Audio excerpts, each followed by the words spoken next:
Hello, I'm Dan Rather, and welcome to the CBS Evening News online edition. Just ahead, the furious fight for Fallujah. We'll take you right into what could be the biggest battle of the Iraq War, with reporters following U.S. Marines into the city.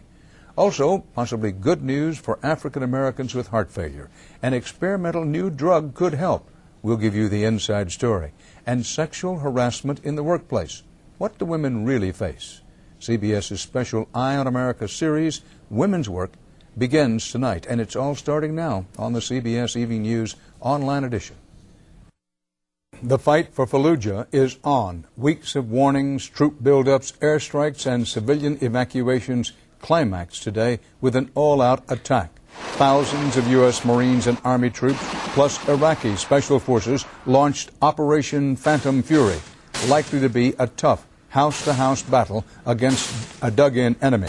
Fallujah, in the Sunni Triangle west of Baghdad, is the heart of the insurgency and a safe haven for foreign terrorists until now. CBS's Elizabeth Palmer is in Fallujah with the U.S. Marines. Kirk Spitzer is with U.S. Army Special Forces, and Kimberly Dozier is in Baghdad. They all contributed to this report, despite severely limited communications from the front lines. CBS News national security correspondent David Martin narrates our coverage. Parts of Fallujah lie in ruins as Operation Phantom Fury unleashed the firepower of the United States military on the town they believe is terrorist central. Initially, resistance was light. Iraqi commandos and U.S. Special Forces secured the main hospital, which they believed was being used as a staging post for terrorists.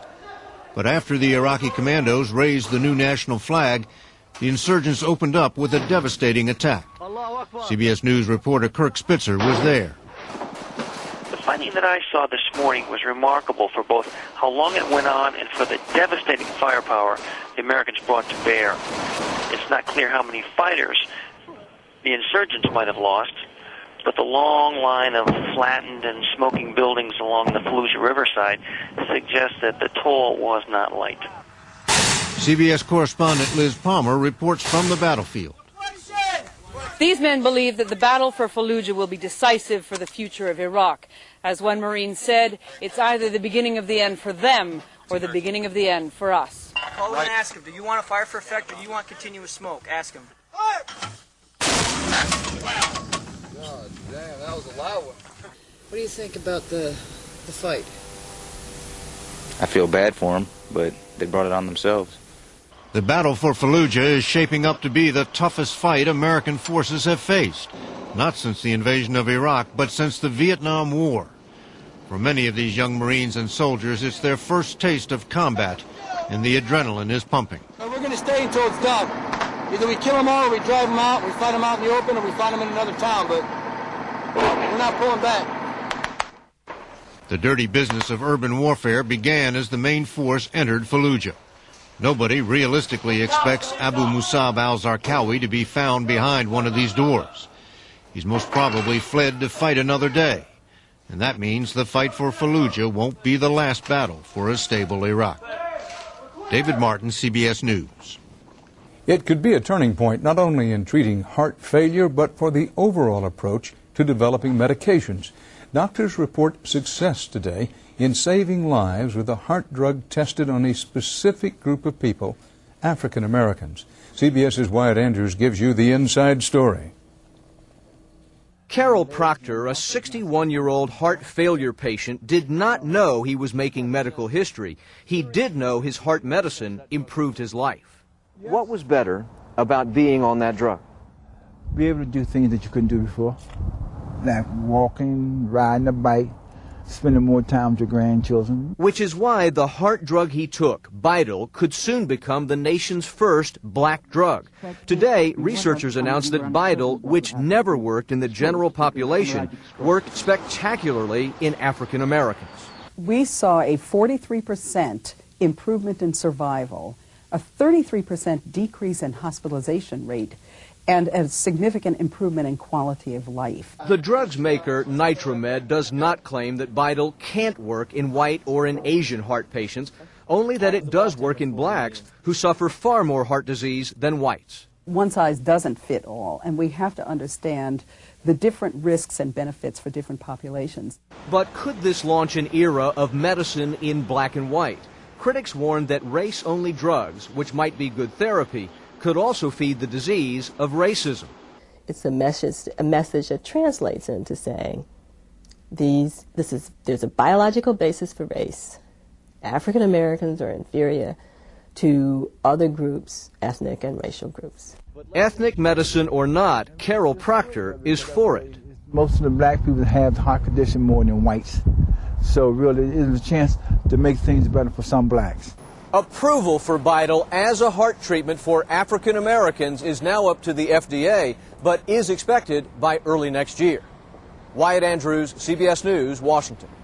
And there may be another new option for heart failure patients as well. Put a sock in it. It's an experimental mesh wrap, a kind of sock that covers a portion of the heart. In test patients with heart failure, this sock appears to help their hearts pump more efficiently. All this week, we have a special Eye on America series, Women's Work. Women now account for well over half the U.S. workforce, a big change since the 1970s. What has not changed in many ways is sexual harassment. It's still around, especially in one form that's hard to prove in court. But women know it when they hear it. And CBS's Bill Whitaker got an earful when he investigated for Eye on America.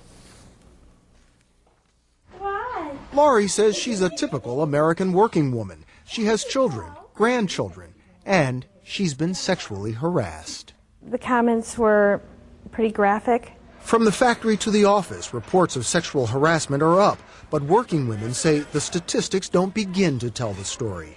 The world would be amazed at how many people and how many women are sexually harassed. We spoke with 5 women, a gardener, an airline employee, a receptionist, a project manager, a waitress. They asked that we just use first names. At first it was just comments like, kind of smut talking. All say the harassment started with talk.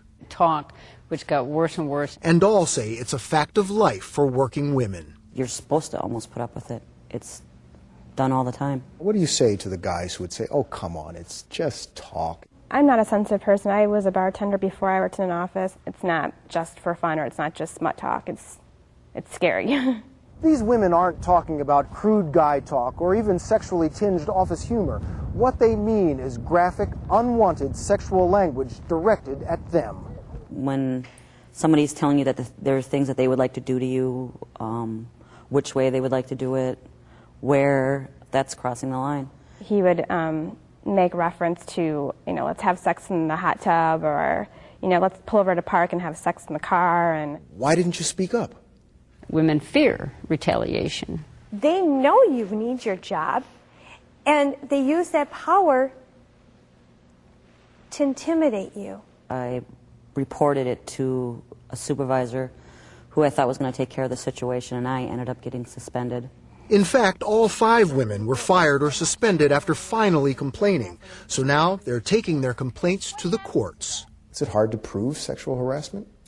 It's very hard. Tricia Knight is one of a handful of attorneys who specializes in sexual harassment law. It is a he said, she said type of situation. It's very, very hard for a woman to win a sexual harassment case. But these women say it would be harder to stay silent. Laurie spoke up when her daughter joined her office and was sexually harassed by the same man. And I wasn't going to do this, but I just thought to myself, you know what, this man has to be stopped. And it won't stop until somebody makes him realize that he's a pig. 5 typical American working women saying enough is enough. In Milwaukee, this is Bill Whitaker for Eye on America. More stories are just a click away, but don't forget to join me on television for the on-air edition of the CBS Evening News. On Tuesday's broadcast, America's Working Women. Hundreds left the workforce to raise a family. Now they want back in. How they're doing it, and would it work for you? Find out when our Eye on America series continues. For CBSNews.com, I'm Dan Rather.